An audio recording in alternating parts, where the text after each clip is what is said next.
programang ito ay rated SPG. Striktong patnubay at gabay ng magulang ang kailangan. Maaaring may masiselang tema, lengguwahe, karahasan, sexual, horror o droga na hindi angkop. I'm okay with Dr. Javier. Pero I still need to talk to Dr. Santos. Kaya hindi ko muna pipirmahan yan. Narito na nga ang ating pakabangan ngayong Martes sa abot kamay na pangarap. May good news ngang ibinalita itong si Dr. Enriquez dito nga kay Doc Carlos at ibinalita na kabilang itong si Dr. Santos na mapapasama sa Japan dahil sa promotion ng mga ospital at pati na rin itong si Doc Lindon. At dito naman na sinabi ni Carlos Benitez na pumapayag siya na kabilang itong si Doc Lindon, subalit itong si Dr. Santos ay hindi nga daw siya makakapayag na mapasama ito sa Japan.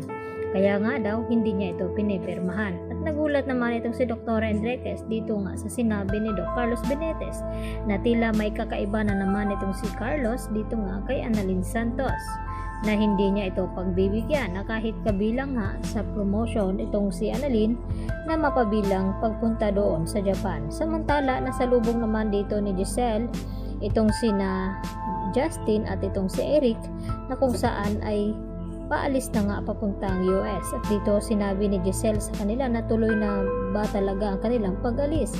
At ang sagot naman ni Eric sa kanya na ano pa ba ang gagawin nila dito upang manatili. At kasunod nito ay sinabi rin dito ni Justin sa kanyang ina na may job interview daw siyang naghihintay doon sa US. At maya-maya nga ay dito naman na sinabi ni Giselle kay Justin na kung bakit hindi daw dito magtrabaho sa Apex Hospital itong si Justin. At isang sagot lang naman ang hinihintay dito ni Giselle kung tatanggapin ni Justin ang alok nito bilang magiging co-owner ng Apex Hospital. At dahil nananabik na rin naman itong si Justin na makasama itong kanyang ina dahil sa sinabi niya dito sa bata na kapareha sa kanya naranasan na iniwanan daw ng ina. At dito na sinasabi na hindi naman daw talaga siya totally galit sa kanyang ina. Nasasabi niya lang mga ganon dahil nga sa guilt na kanyang naramdaman ngayon dahil sa ginawa noon ni Giselle sa kanya na nagawa siyang ipamigay at ipaampon. Subalit ngayon nga ay tila mukhang natatauhan na nga itong si Justin at magbabago na nga ang kanyang desisyon dahil sa sinabi ni Giselle sa kanya na pwede siyang manatili at magtrabaho dito sa Apex Hospital dahil may karapatan naman si Justin na magtrabaho dahil siya nga ay may-ari din dahil anak siya dito ni Giselle. At dahil dito nasabihin naman ni Justin dito sa kanyang ama na si Eric na siya na lamang ang manatili at itong si Eric ang pababalikin niya doon sa US dahil sayang din daw ang opportunity na magiging katrabaho niya itong si Annalyn dito nga sa Apex, lalo pat nananabik itong si Justin. Gusto niyang makasama ang kanyang ina at lalo na itong kanyang lolo Pepe na gusto niya rin na maalagaan sa kabila sa nangyari dito nga sa kanya.